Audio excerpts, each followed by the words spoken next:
Bienvenidos al programa Encuentro con la Historia, la Antropología y la Arqueología de la Escuela de Historia. Latinoamérica está unida, lamentablemente, por una historia reciente llena de dictaduras militares y terrores de Estado, donde surge la antropología forense con el objetivo de buscar la justicia y esclarecer los hechos. En este programa les presentaremos fragmentos del documental Desaparición forzada y equipos de antropología forense, diálogo en América Latina, que fue una producción del Instituto Mora y CONACYT, realizado por Silvia Dutrenit y Araceli Leal. En este material se dan a conocer las voces de expertos en su quehacer científico.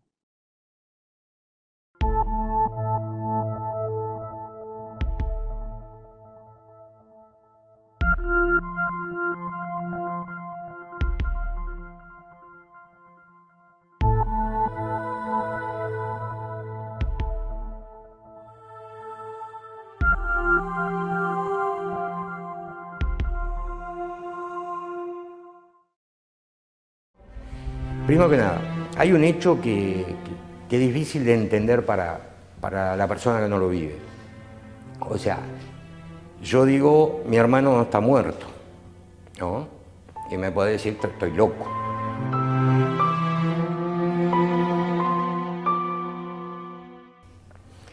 O sea, mi hermano sigue vivo hasta que me den pruebas de que está muerto.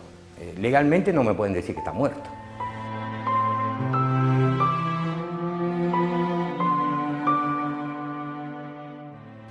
Entonces, se mantiene la memoria. ¿Y cuál es la memoria?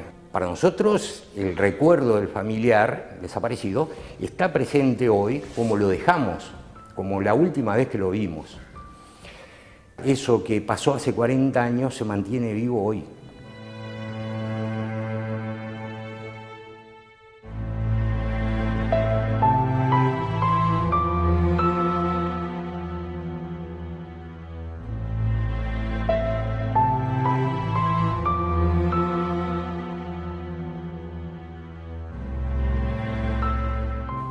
Yo soy antropólogo forense. Antes de ser antropólogo forense, soy antropólogo.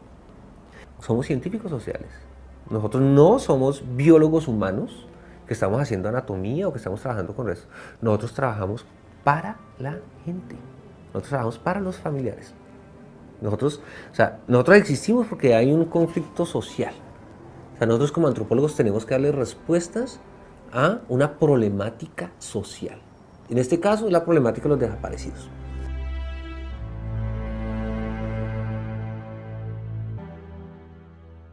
Identificar un cuerpo significa comparar dos tipos de información, cómo era esa persona en vida desde el punto de vista biológico, cuestiones como la edad, el sexo, la estatura y otras características relacionadas con la vestimenta o efectos personales, compararlo con lo que uno encuentra en un cadáver o un esqueleto según el estado en el que se encuentre.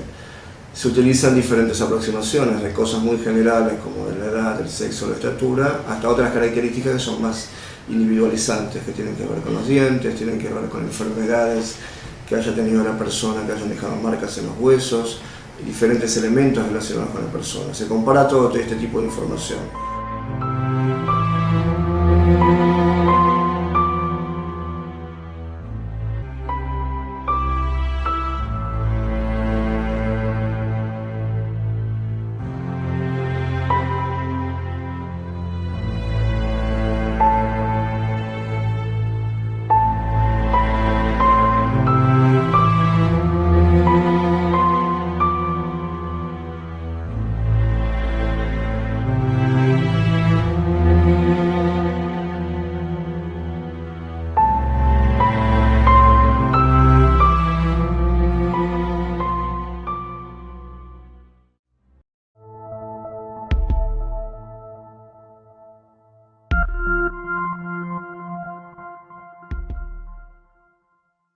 Todo este trabajo de los equipos forenses tiene antecedentes, ¿no? Nosotros en nuestros países lo hemos implementado, transfiriendo un conocimiento de disciplinas que tienen generalmente una aplicación en otros ámbitos a ese ámbito tan específico que es el forense. Pero yo voy a comenzar hablando hoy de dos instancias que constituyen un poco el protocolo, que han constituido los protocolos, el modelo estándar de esta antropología forense en tiempos modernos. Y son, por un lado, la Comisión Internacional para Personas Desaparecidas, que se creó luego del conflicto de Yugoslavia. Por otro lado, me referiré también a la Cruz Roja, que en otros contextos humanitarios ha tenido también que hacer frente a situaciones similares y ha tenido que también normatizar las prácticas, velar por las buenas prácticas y por el vínculo con las poblaciones.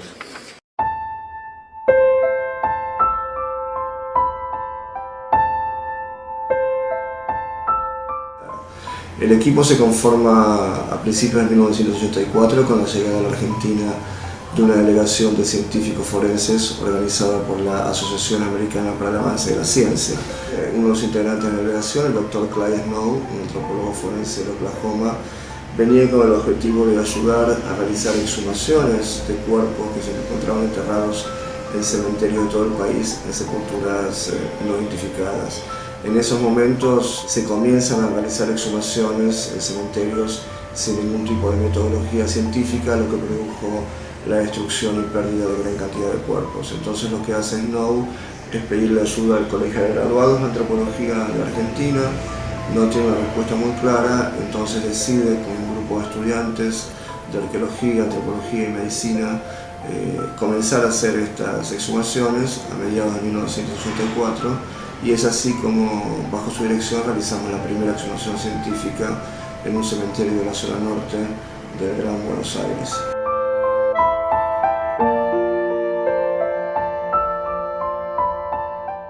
Los orígenes fueron bastante azarosos, digamos, la formación de una comisión de la verdad, como sucedió en nuestro país a fines del año 83, y lo que sucedió ese verano, que muchos jueces federales ordenaban exhumaciones en los sectores NN de los cementerios de manera más constante.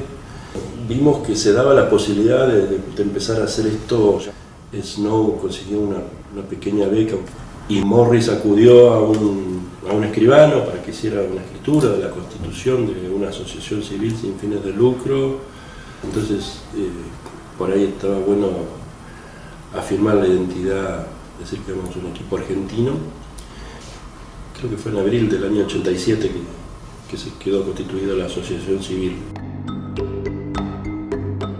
Snow era una persona de una enorme capacidad, no solo capacidad de trabajo, sino también de creación de herramientas para la comprensión de los fenómenos. Y él se dio cuenta que lo que pasaba en Argentina era una cosa sistémica, entonces solicitó que remitieran toda la información sobre inhumaciones de NN entre 1970 y 1984. Muchos jueces federales ordenaban exhumaciones en los sectores NN de los cementerios. Le dio visibilidad a un fenómeno muy extraño, que era esto de que con personas secuestradas en la década anterior se verificaba que habían sido inhumadas en los cementerios municipales y que tenía un impacto muy fuerte en los familiares.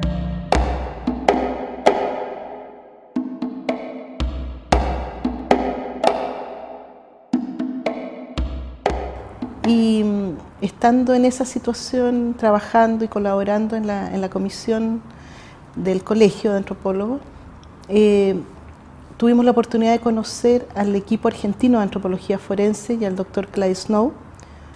Nos pareció muy motivante poder colaborar con un desafío que se iba a plantear a partir de los años 90. Personalmente me pareció una oportunidad de colaborar más allá de mi trabajo solidario en derechos humanos, y nos abocamos a prepararnos. Nosotros éramos un equipo inicialmente de 5 o 6 personas, mayoritariamente odontólogos, un par de médicos, antropólogas habíamos 2 nomás, arqueóloga 1 por un tiempo, después ya ninguna, porque junto con aumentar el equipo también aumentaron los requerimientos técnicos de calidad, y eso obviamente significa hacer tareas más complejas. Los miembros fundadores fuimos alrededor de 9, ¿ya? De distintas especialidades: arqueólogo, antropólogo social, odontólogo y antropólogo físico. Entre el año 90 y 94, así nos formamos como Grupo de Antropología Forense, GAF. Más o menos como en el año 88-89, estos grupos saben que en Argentina se están haciendo exhumaciones. Y entonces piden el apoyo de la Asociación Americana para el Avance de las Ciencias. Y con ellos viene el doctor Clay Snow. El doctor Clay Snow había ya creado el equipo argentino y también conformado el grupo chileno de antropología forense. Así que el doctor Snow viene con un grupo internacional a Guatemala. Y por supuesto que se da cuenta que aquí no es hacer un solo caso, sino que también era algo para tratar de ser a largo plazo. En primer momento quiso conformar el grupo con los médicos forenses del organismo judicial para crear esta primera acción.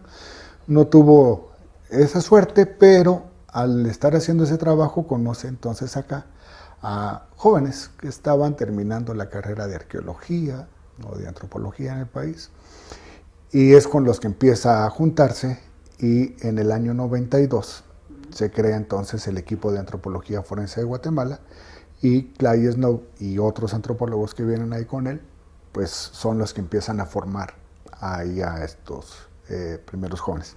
Se da, ¿verdad? Sí, las puertas que se van abriendo. Yo estaba cabal en el último año de la licenciatura en antropología, cuando pues me entero, ¿verdad?, que viene un proyecto grande de antropología forense, y que te digo, es algo que me había llamado antes, previo a estar en la escuela, pues siempre me había atraído el tema de las masacres, el tema del conflicto armado, y pues bueno, era algo que me interesó bastante, y pues bueno, al final me logré incluir en ese proyecto. Me ofrecen un trabajo que es de asistente de arqueología, el cual acepto con muchas ganas, porque lo que quería era ver de adentro, ¿verdad? Me interesaba ver de adentro qué era lo que pasaba, qué era una investigación forense. Y lo primero es capacitarme en ver qué era la antropología forense. Recibimos cursos y todo esto, empiezo a ver sobre la arqueología, y pues bueno, me empiezo a empapar lo que es arqueología forense y antropología forense. En ese momento el equipo eran 6 personas. Entonces, aquí hacíamos de todo, desde la entrevista con un familiar, la excavación, el análisis de los restos y elaborar el informe. Entonces cerraba muy bien todo el círculo, digamos, el trabajo acá. Pero la otra parte que no conocíamos era todo el aspecto legal, toda esa relación con abogados, que el fiscal, que el juez, que la defensa pública, que la policía y estas cosas, y entonces definir cuál es el papel que uno dentro de ese proceso de investigación penal tiene que hacer. Y después la comisión había recomendado que se creara un plan nacional de exhumaciones, porque ellos vieron que la exhumación en sí misma era un acto de reparación para los familiares de las víctimas. Entonces nosotros tomamos el reto de querer crecer y tuvimos la oportunidad entonces de pasar de aquí de ser 8 personas, pasamos a ser 44, y después pasamos, ahorita somos 110, pero hubo un momento que éramos como 140, 150 personas acá. Y esto ya nos hizo dividir un poco las áreas de trabajo por una especialidad. Entonces ya, digamos, tenemos el equipo directamente que son los arqueólogos, el equipo de los investigadores que en su mayoría son antropólogos sociales, el equipo que es directamente de antropología forense, que son los que analizan los restos, que en su mayoría son arqueólogos y antropólogos, digamos una mezclada ahí con esto. Ahora pues son los genetistas, y después también la misma academia se fue abriendo, y entonces ahora tenemos personas que estudiaron criminalística, por ejemplo, que ya también trabajan acá, y los químicos o biólogos o bioquímicos que trabajan también en el laboratorio de genética, ¿verdad? Entonces se fue ampliando un poco más el panorama de esto, un técnico en rayos X, un genetista, un médico forense, digamos, un asesor legal finalmente.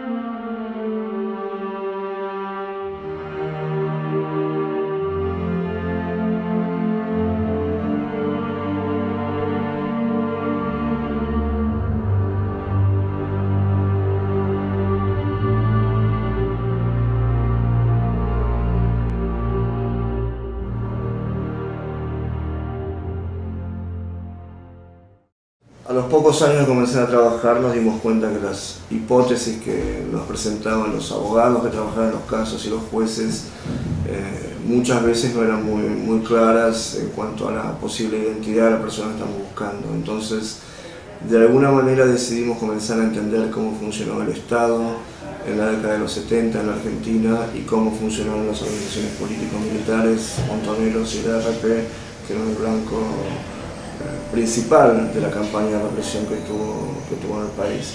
En cuanto al Estado, significaba cómo estaba organizado, cómo estaba dividido, en qué lugares podía haber documentación que dieron cuenta del secuestro de una persona, su detención, su ejecución y la disposición final de los cuerpos. Para eso empezamos a ver documentos administrativos como libros de cementerios, archivos del Registro Nacional de Personas con partidas de defunción, huellas dactilares, archivos judiciales y militares donde hubiera información, es decir, entender cómo la maquinaria burocrática y administrativa del Estado seguía funcionando y produciendo documentos de forma de poder acotar las áreas de investigación. A raíz de Lonquien empezó a llegar una cantidad enorme de denuncias. Aquí hay cuerpo, aquí no hay cuerpo, aquí nosotros siempre hemos pensado que ahí al lado de ese árbol hay una tumba.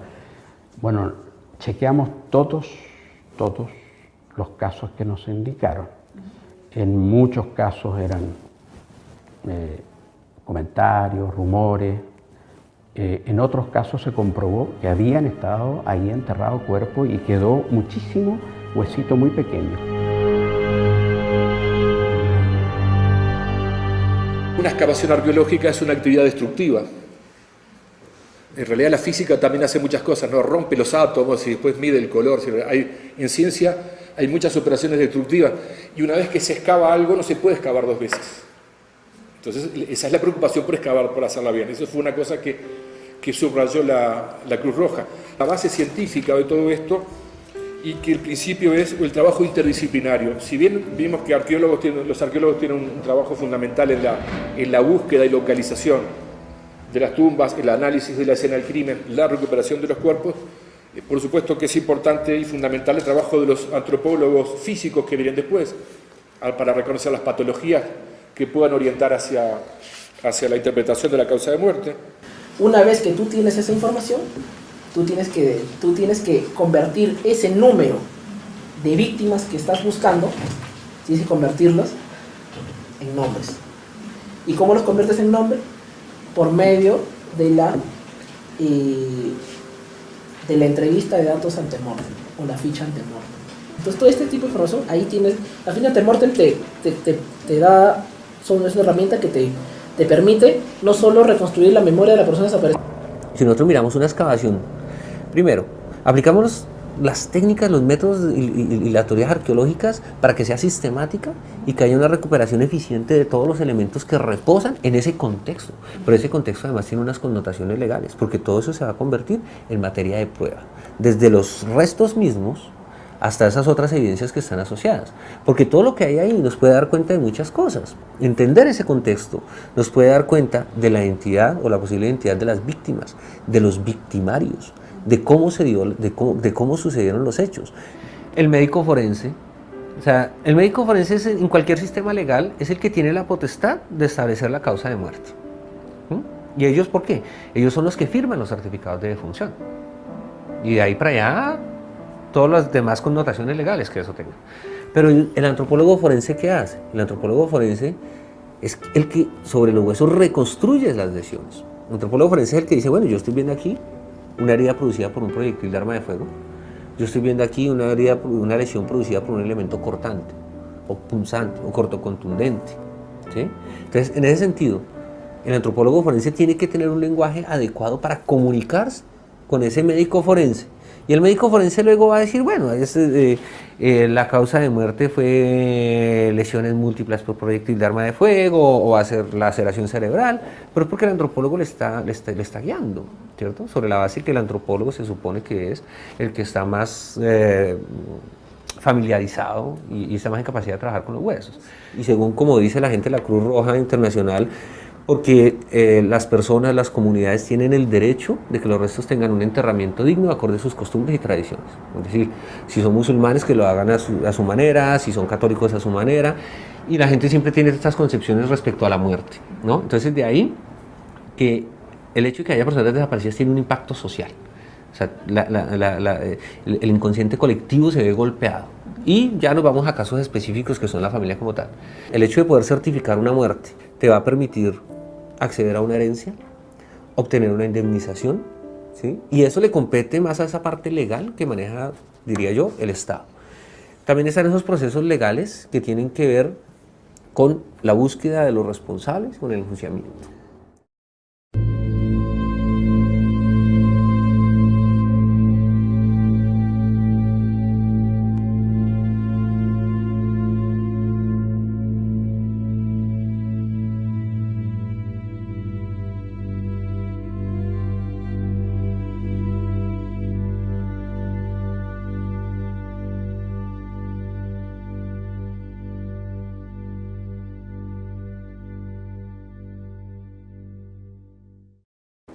Ese es el gran drama de toda la historia de los detenidos desaparecidos, no tener el cuerpo para poder enterrarlo, ir a rezarle, ir a dejarle flores, ir a rendirle su homenaje.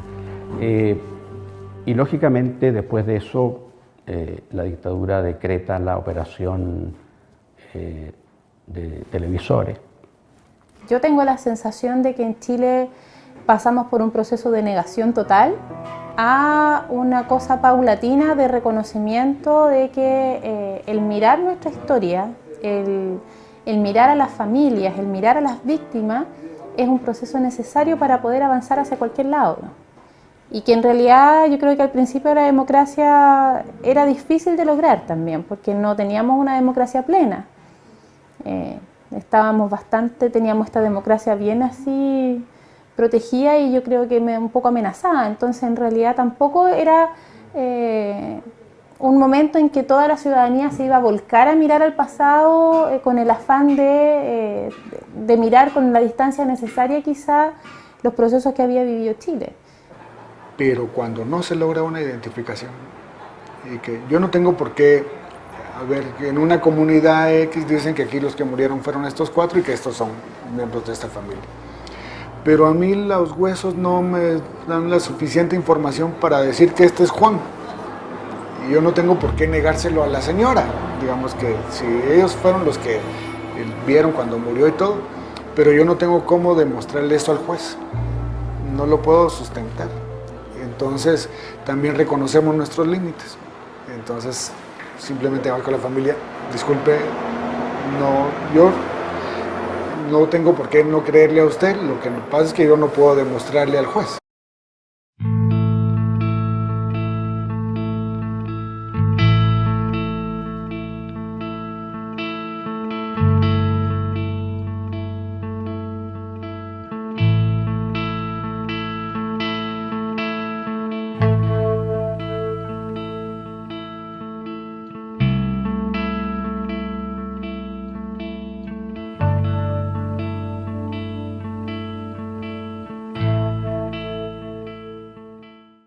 A principios de los 90 es como que se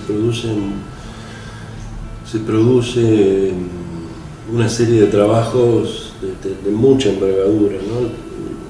El trabajo en el Mozote, en El Salvador, sobre todo, que para nosotros es sumamente emblemático. El trabajo de las 2 R's en el Petén, en Guatemala, el trabajo en Etiopía, en una serie de sitios investigando los crímenes de la dictadura del general Mengistu.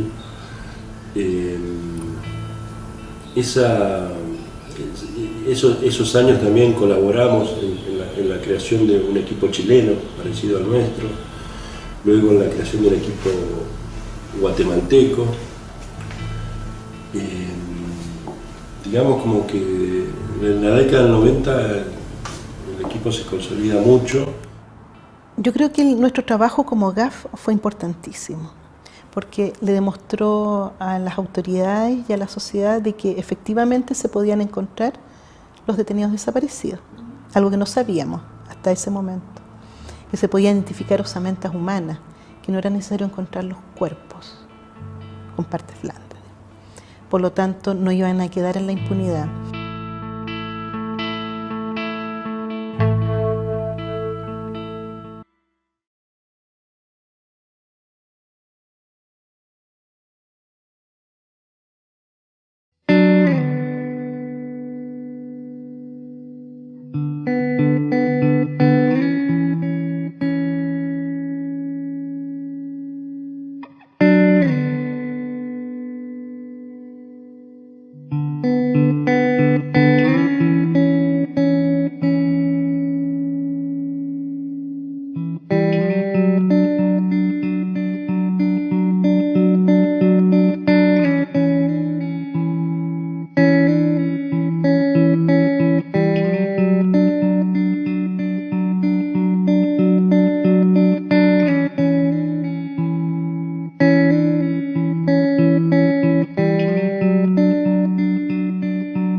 Como en cada programa, nuestro panel será moderado por el doctor Edgar Varillas y es un gusto contar con la participación de María Carlota Díaz. Ella es antropóloga por la Escuela de Historia de la Universidad de San Carlos de Guatemala. Carlota se ha especializado en diversas instituciones en temas como la violencia urbana, memoria histórica y perfilación criminal. Dentro de sus líneas de investigación se encuentra la justicia transicional, además las secuelas actuales de la administración de la violencia y el estado de terror de las víctimas y sus familiares.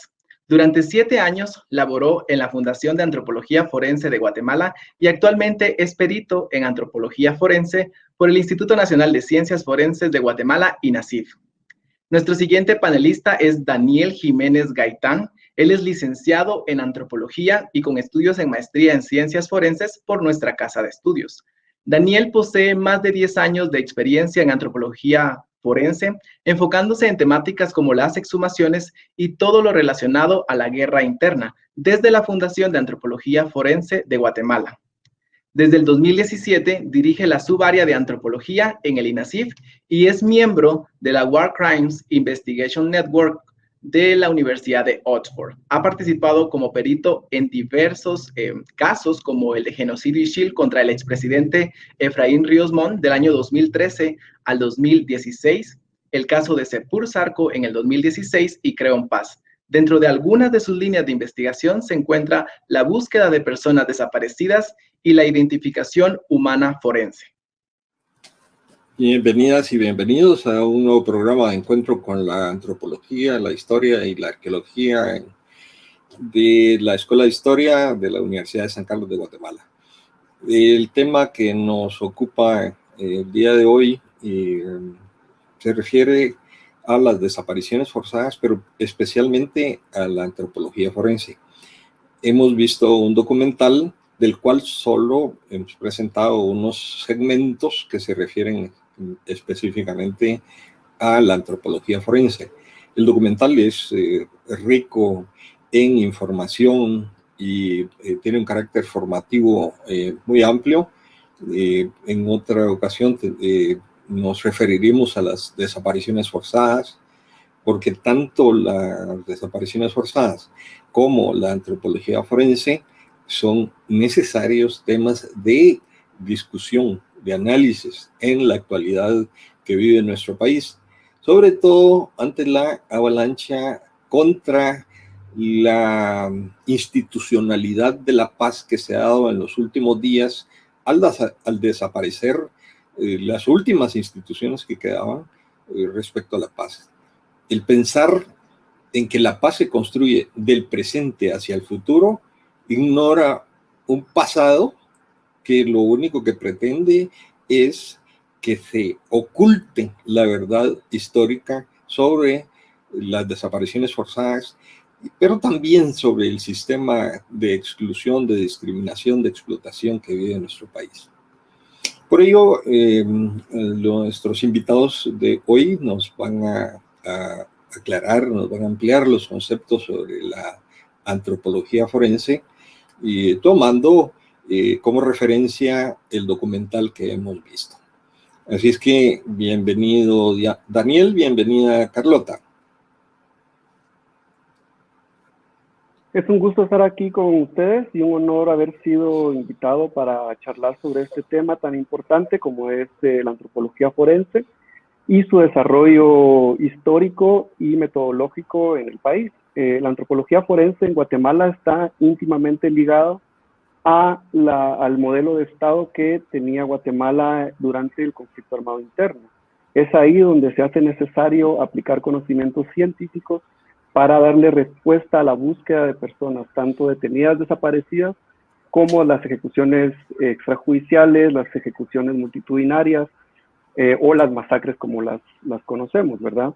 En América Latina tenemos el contexto que nos parecemos en este sentido. Son los regímenes militares o las dictaduras y la violencia que generan estas mismas las que dan pie a que en nuestra región requiramos una especialización de la antropología para poder buscar, encontrar y, además de esto, identificar a las personas que perdieron la vida en estas circunstancias. Yeah. Lo que hace forense a la antropología es que siempre está dentro de un marco legal, en busca de un respuestas dentro de un posible crimen. En este caso, crímenes de lesa humanidad, pero también hay crímenes de criminalidad común. Gracias, Daniel. Bienvenida, Carlota. Gracias por la invitación en este importante programa. Agradezco mucho tomar en cuenta nuestras disciplinas que al final del día son parte de la recuperación, de los procesos de recuperación de la memoria histórica, los cuales, como mencionó Daniel, son procesos de suma importancia, de sanación. En el contexto de antropología forense, pues, como ya hemos visto, a partir de los procesos de desaparición, ejecuciones arbitrarias, el Estado comete ciertas atrocidades por las cuales se les despoja de identidad a las víctimas. Todo es un proceso desde el momento de la captura, desaparición, hasta el momento culminante de donde encuentran a los cuerpos enterrados. Entonces, pues la antropología forense aporta mucho para la dignificación de las víctimas y la recuperación de la identidad de las mismas. Gracias, Carlota. Efectivamente, cuando hablamos de antropología forense, estamos hablando de una de las especializaciones de la antropología que ya se alejó bastante de aquellas clasificaciones tradicionales de antropología social, antropología cultural, antropología física. Ahora, las especializaciones de los antropólogos, las antropólogas llegan a la antropología visual o la antropología forense, por ejemplo. Pero cuando hablamos de antropología forense podemos estar hablando de exámenes de restos, de casos que podemos considerar cerrados, si hablamos de la historia del periodo prehispánico, del periodo colonial, o de casos mundiales como el Holocausto. Pero cuando hablamos de antropología forense en la actualidad en Guatemala, estamos hablando de casos que siguen abiertos. Daniel, ¿cuál es la situación de esa antropología forense ante esa situación de que estamos tratando con casos que no han sido cerrados ni por la justicia ni por las familias? Daniel, por favor. Claro, los casos que trabaja la antropología forense y por lo que se inició a hacer antropología forense en Guatemala son considerados crímenes de lesa humanidad, que también están reconocidos en la legislación internacional penal. Estos casos no prescriben, estos siempre están abiertos, que esa es la parte legal, ¿verdad? Como forenses lo que hacemos es investigar la posible consecución de un crimen. Y en este caso es ya sea la desaparición forzada de una persona o varias, o la masacre de varias personas. Estos casos, al no prescribir, siempre están abiertos para la justicia. Y además está el otro lado, que es los familiares de los desaparecidos nunca dejan de buscar, ni tanto los desaparecidos, detenidos desaparecidos del conflicto armado interno, ni de las personas que desaparecen en la actualidad en el contexto de migración, de pandillas, de narcotráfico o de desastres masivos, como lo fue el desastre del volcán de fuego en el 2018. Entonces, como forenses tenemos esa responsabilidad tanto con el sistema de justicia de dar respuestas para saber cuáles fueron las circunstancias de la muerte de una persona después de ser identificada, y dar respuesta a los familiares que nunca dejan de buscar, siempre están con el deseo de encontrar a su ser querido. Ya, gracias. Y cuando nos referimos a las desapariciones forzadas y al trabajo posterior de la antropología forense, nos encontramos con que hay una evidente ocultación de la identidad. Y esto ocurre porque a los desaparecidos los botaron en el mar, los botaron en barrancos, en volcanes, o los dejaron en cementerios clandestinos o en las calles sin identificación. ¿Podría referirnos a esto, Carlota, por favor? Muchas gracias. Sí, el actuar durante el tiempo del conflicto armado interno pues varía según cada periodo. Específicamente en los puntos más altos que se encuentra en la época de Lucas a la época de Mejía Víctores, se evidencia que la forma de actuar, digamos, en el área urbana es muy diferente. Fue un terror de tipo más selectivo, desapariciones, desplazamientos de la misma víctima. En el caso del área rural, pues vemos las masacres, las tierras arrasadas, que en el caso de ese terror, que fue terror masivo, muchas de las víctimas fueron enterradas dentro de la misma comunidad y fueron enterradas muchas veces en destacamentos militares. El problema de ahí es que evidentemente no tienen un entierro digno, por lo cual no pueden los familiares ir a dejarle flores, tener un proceso de duelo como estamos acostumbrados.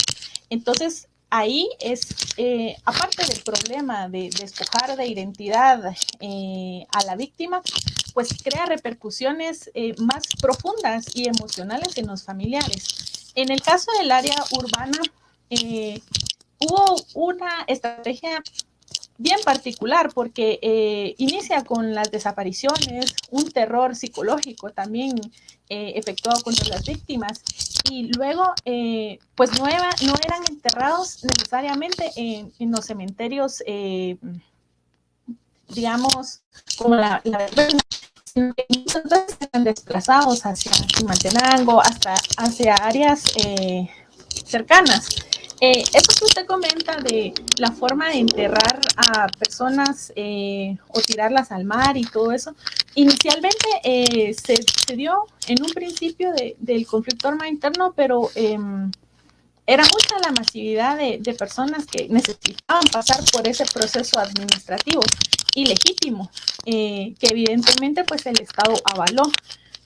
En el caso del cementerio de la Verbena, pues ahí podemos ver que se entierran a miles de personas y se entierran como XX, probablemente teniendo su identidad evidenciada en cédulas que las mismas personas cargaban, pero es interesante estudiar los procesos que administrativos que legitima el Estado, el despojo de identidad y el enterramiento, para borrarle totalmente la identificación a la persona. Gracias, Carlota. Y cuando el video nos plantea cómo se iniciaron esos procesos de trabajo de antropología forense en América Latina, porque tenemos casos de desapariciones forzadas alrededor del área latinoamericana, en Paraguay, en Brasil, en Bolivia, en Chile, en Uruguay, en Argentina, en Perú y en Centroamérica, en Nicaragua y en El Salvador también se han dado esos procesos. Pero ¿cómo es la formación de un antropólogo forense? Porque usted se graduó de antropólogos, pero esa especialización para la antropología forense, ¿dónde se adquiere? ¿En el país o en el exterior o a través de capacitaciones, de formación? En fin, Daniel, por favor. Este es un tema muy interesante porque si bien Guatemala ya tiene casi 30 años de estar haciendo antropología forense, al inicio fue en colaboración y por iniciativa de personas, estudiantes guatemaltecos, con el apoyo del equipo argentino de antropología forense. No existe una formación como tal, como forense, ni siquiera existe una formación como antropólogo físico, que es de donde los antropólogos forenses sacamos los insumos para hablar y para analizar los restos humanos que se analizan y que se trabajan para lograr identificaciones y causas de muerte. Sin embargo, tampoco es que solo hagamos antropología física forense, también hacemos dentro de la antropología un gran marco de investigación, porque nuestro entrenamiento tiene que ver también con ser antropólogos sociales, ¿verdad? Porque también tenemos que entender las dinámicas sociales, las dinámicas contextuales de cómo sucedieron los hechos para poder dar respuesta a cualquier caso de investigación de la antropología forense. En mi caso, ha sido una formación básicamente a través del trabajo. Yo inicié a trabajar en la Fundación de Antropología Forense, en donde se me entrenó para trabajar en temas forenses. Sin embargo, también tiene que ver mucho con ser autodidacta y con buscar foros y con buscar congresos a nivel internacional para poderse formar como tal, ¿verdad? Porque la carrera forense no existe, se inicia uno desde el qué hacer, ¿verdad? Entonces, no es como nos hemos formado los forenses en Guatemala. Gracias. Y Carlota, también es el caso suyo de que prácticamente cuando comenzó a trabajar los casos fue paralela a ese proceso de formación y ¿en qué caso se inició, por ejemplo? Sí, gracias. Pues como Daniel, al igual que Daniel, mi formación es de antropóloga social. Nosotros en la Escuela de Historia recibimos un curso de antropología forense. Sin embargo, creo yo que el deseo de pertenecer a este ámbito, pues me llevó a buscar en la Fundación de Antropología Forense también una formación de forense. Uno empieza como voluntario y luego pues trabajé durante 7 años en la fundación y actualmente pues estoy en el Instituto Nacional de Ciencias Forenses, y yo considero de que esta disciplina pues uno cada día aprende nuevas cosas porque va evolucionando mucho, se van integrando otras disciplinas y considero que pues para largo el aprendizaje. En mi caso pues yo estuve trabajando específicamente en la Fundación de Antropología Forense, el área de Cementerio de la Verbena, donde pues se aprende mucho. Y en la actualidad, pues que estoy trabajando como perito en antropología forense en casos actuales, siendo las dos vertientes muy diferentes, una entre otra. Entonces, yo creo que es una ciencia que obviamente pues no estamos formados en un inicio de manera académica, pero poco a poco, pues uno también, aparte de ser autodidacta, va aprendiendo conforme cada caso que va encontrando, encuentra uno nuevas cosas y al final del día, pues es una ciencia que va para largo. Gracias. Y cuando han mencionado la verbena, ¿cuáles son para ustedes los casos paradigmáticos en Guatemala? Porque ya hemos visto lo que sucede en distintas partes de América Latina en el documental, pero en Guatemala, ¿cuáles consideran ustedes que son los casos paradigmáticos, los que pueden hacer una especie de didáctica para la población, para que comprendan todo lo que significan las desapariciones forzadas y ese trabajo para recuperar la memoria, para recuperar la identidad de estas personas desaparecidas? Además de la verbena, algunos otros casos que ustedes consideran significativos. Pues para mí, quizá hay casos que aún están abiertos, por eso quizá no podemos dar muchos detalles. Sin embargo, el caso que ya es de dominio público, el caso de Creonpaz, que es una base militar en Alta Verapaz, pues para mí ejemplifica muchísimo cómo los forenses podemos apoyar y ayudar, cómo los antropólogos forenses podemos ayudar y apoyar en la identificación, búsqueda de identificación de personas detenidas desaparecidas, ya que para poder hacer este tipo hay que hacer una investigación también documental, histórica, de archivo, historias de vida, en las que necesitamos reconstruir todo un contexto que luego amarramos con los resultados o con lo que se encuentra en el lugar.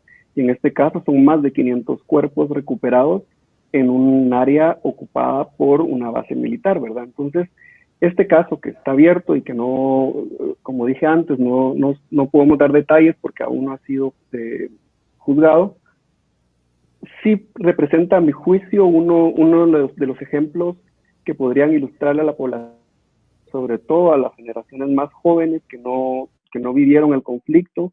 Yo de hecho no lo viví, yo estaba muy joven cuando el conflicto aún estaba activo, pero sobre todo los más jóvenes que no tienen idea que hubo un conflicto armado en Guatemala, podrían entender la magnitud y la crisis humanitaria que generó la desaparición forzada de miles de personas. Vamos a una breve pausa para identificación del canal y regresamos en unos instantes.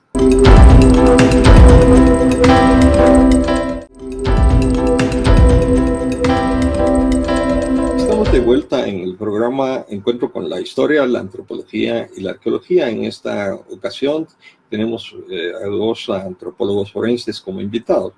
Estamos hablando de casos paradigmáticos de la antropología forense en Guatemala. Carlota, ¿cuál para usted representa esos casos que deberían servir de ejemplo para la población guatemalteca, para que no olvidemos lo que sucedió en la guerra interna? Carlota, por favor. Bueno, es importante mencionar, retomo de nuevo el tema del cementerio de la Verbena, porque yo considero que es muy importante debido al contexto. El cementerio de la Verbena fue un cementerio el cual estaba sindicado para poder enterrar personas XX. Sin embargo, es un caso paradigmático porque se encuentran personas que incluso estuvieron registradas en el diario militar. La Fundación de Antropología Forense logra identificar en su momento, cuando yo estuve trabajando, al menos a 9 personas, y de esas 9, 2 pertenecían al diario militar, lo cual pues evidencia la estrategia estatal que ya había mencionado previamente, de cómo se toma de un lugar, se traslada, se ejecuta a la persona y se entierra de una manera legal. Es importante mencionar eso, se legitima. Entonces, creo yo que para poder comprender un poco las lógicas de cómo funciona y cómo se le despoja de identidad, es importante pues acercarse a entender un poco el cementerio de la Verbena. Ahora, este es un caso que yo hablo desde mi particularidad. También creo yo que es importante, siempre retomando el caso del diario militar, hablar de San Juan Comalapa, que fue un destacamento militar, el cual en el año 2012 se logra identificar a 4 víctimas, entre las cuales se encuentra Macio Samuel Villatoro, que se registra en el diario militar, siendo el diario militar pues una herramienta que puede utilizarse en la investigación antropológica forense para poder ubicar a las víctimas, y en este caso pues en San Juan Comalapa estaban dentro de una misma fosa. Entonces esto lo hablo desde una experiencia ajena porque yo no fui perito de ese caso. Sin embargo, creo yo que para la población es importante también un poco acercarse a poder conocer esos casos paradigmáticos que creo yo que pueden ayudar mucho a comprender cómo y por qué se le despoja de identidad a una persona y cómo queda enterrado al final, y dónde entra en ese caso la antropología forense para la recuperación y la dignificación de las víctimas. Y cuando hablamos de los casos como el diario militar, ¿no? Tendremos que tener algunos programas para ampliar estos conceptos, como esto del diario militar, las desapariciones forzadas, etcétera. Pero ahora que estamos trabajando antropología forense, desde que se inició el trabajo de los antropólogos forenses en Guatemala hasta la actualidad, cómo ha evolucionado ese tratamiento sistemático de la búsqueda de las víctimas y de la identificación de las mismas. De hecho, se ha tratado de hacer una base de datos de las víctimas de la guerra interna en Guatemala, pero hablemos un poco de esa evolución y principalmente de la actualidad de la antropología forense en Guatemala. Daniel, por favor. Sí, este es un tema también muy importante que abordar, y de hecho también tenemos que trabajar desde la academia en este tipo de investigaciones de la historia de la antropología forense, no solo su historia en el desarrollo, sino su epistemología. Si bien cuando inicia está muy enfocada a la búsqueda sobre todo de fosas clandestinas y la identificación de las personas que ahí están, de los restos de humanos que están allí, luego muta a hacer una investigación un poco más contextual y más de archivo para buscar a las personas detenidas desaparecidas. En la actualidad se sigue haciendo este modelo de búsqueda de personas detenidas desaparecidas durante el conflicto armado interno, de fosas clandestinas o cementerios clandestinos, pero también la antropología forense participa en la identificación de personas que no están relacionadas a la violencia política o a la violencia del conflicto armado interno. Por ejemplo, uno de los casos paradigmáticos actuales que deberíamos conocer todos es la emergencia que suscitó la erupción del volcán de fuego en el 2018, puesto que allí tuvimos que aportar desde la antropología los insumos para poder identificar a las personas, siendo este un caso único en América Latina y podría asegurar que único en el mundo en la época moderna.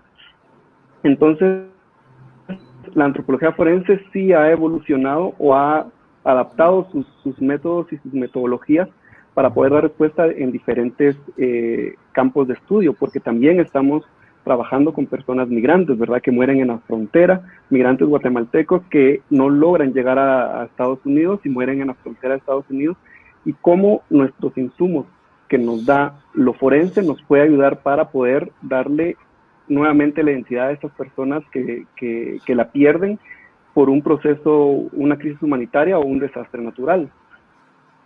Es importante mencionar que las instituciones que trabajamos antropología forense somos las que hemos estado empujando ese desarrollo. Hay una gran deuda de parte de la academia para poder formar nuevos antropólogos forenses con todos estos insumos que muchos hemos adquirido a través de la experiencia, ¿verdad?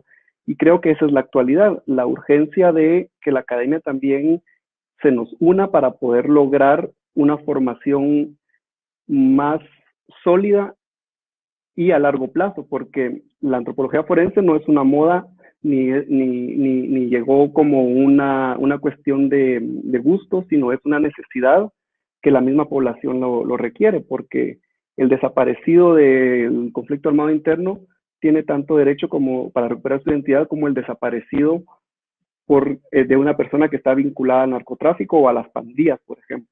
Entonces es ahí donde tenemos que apoyarnos nosotros también de otras disciplinas como la genética, la criminalística, la medicina forense, la odontología, entre otras, ¿verdad? Y ese es el estado actual.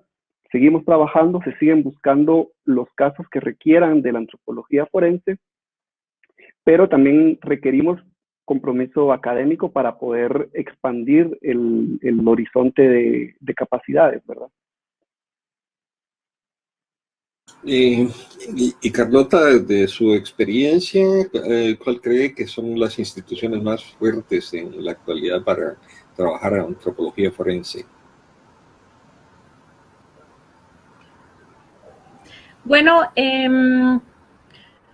como lo menciona Daniel, actualmente pues tenemos las dos vertientes. Se sigue trabajando temas de conflicto armado interno, instituciones grandes como la Fundación de Antropología Forense, Kafka, EFI, que continúan con esos procesos de búsqueda de personas desaparecidas y ejecutadas durante el tiempo del conflicto armado. Y también por otro lado tenemos al INASIF, que se encarga de la violencia actual. Entonces, creo yo que son instituciones diferentes que aportan mucho a la dignificación de las víctimas, tanto del conflicto armado como víctimas actuales. Entonces, creo yo que lo importante aquí es siempre tener el objetivo. Nuestro objetivo como antropólogos forenses es poder aportar a recuperarle la identidad a la víctima. Entonces, pues, creo yo que esas son las instituciones que actualmente pues están trabajando y continúan en pro de las víctimas. Y bueno, agradecemos a nuestros panelistas de esta ocasión. Nos han ilustrado absolutamente, igual que la película que hemos visto en segmentos, digo, no la hemos visto completa, sobre las desapariciones forzadas y específicamente sobre el trabajo que realizan los antropólogos forenses, las antropólogas forenses en nuestro país. Agradecemos pues su participación en este conversatorio, y a nuestra audiencia les invitamos a que sigan sintonizándonos en Encuentro con la Historia, la Antropología y la Arqueología. Estos temas son de actualidad. Ahora que, como decía al principio, hemos tenido un ataque directo a la institucionalidad por la paz, a estar tratando de borrar el pasado, lo que propicia la inmunidad de los perpetradores de atentados de lesa humanidad y lo que perpetúa también la impunidad que en Guatemala desgraciadamente se ha convertido en el pan nuestro de cada día. Así es que hasta una próxima ocasión. Gracias Daniel, gracias Carlota y gracias a Swarling y a Gaby que forman el equipo de Encuentro con la Antropología, la Arqueología, la Historia. Hasta pronto. Como hemos podido observar en el documental y en la participación de nuestros panelistas que nos acompañaron en este programa, la antropología forense va más allá del abordaje técnico de los restos óseos, sino que lo que busca es devolverle a las víctimas su identidad y además esclarecer los hechos por ellos que participa también en casos legales. La búsqueda de personas desaparecidas, así como la recuperación de la memoria histórica, son las guías que dirigen a la antropología forense en Guatemala y en diversos países de Latinoamérica, donde lamentablemente el Estado representa uno de los mayores obstáculos para la búsqueda de la verdad. Gracias por sintonizarnos y los esperamos en la próxima transmisión de Encuentro con la Historia, la Antropología y la Arqueología.